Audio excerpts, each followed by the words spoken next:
পরে আসেন, এখন মাংস দেওয়া যাবে না। জান রনি ভাই, কি হচ্ছে এখানে? ওনাদেরকে মাংস কেন দেওয়া হচ্ছে না? আপনাদেরকে মাংস দেওয়া যাবে না, নিষেধ আছে। কি বলছেন আপনি এসব? বুঝে বলেন, এটা তো ওনাদের প্রাপ্য। রে আমারে কইতেছেন কেন? আমার কয়ে লাভ আছে? সুমাই আমার নিষেধ করছে, নিষেধ আছে। এনামকে অনেক কাজ আছে, জান তো। এই আপনারা সবাই দাঁড়ান। আপনি নাকি গরিবদেরকে মাংস দিতে মানা করে দিয়েছেন? কারণটা খুব সোজা। সে সহজ কারণটাই কি?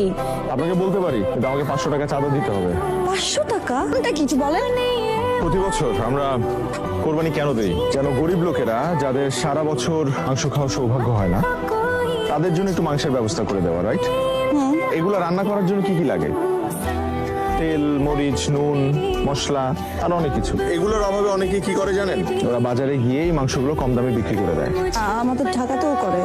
এখানেও হয়। এখন এটা যাতে না হয়, এর জন্য আমরা যেটা করছি সেটা হলো তাদের ভাগের মাংসগুলো রান্না করে তাদের একটা খাওয়ার ব্যবস্থা করছি। এটাকে আমরা নাম দিয়েছি গরিবের বুফে।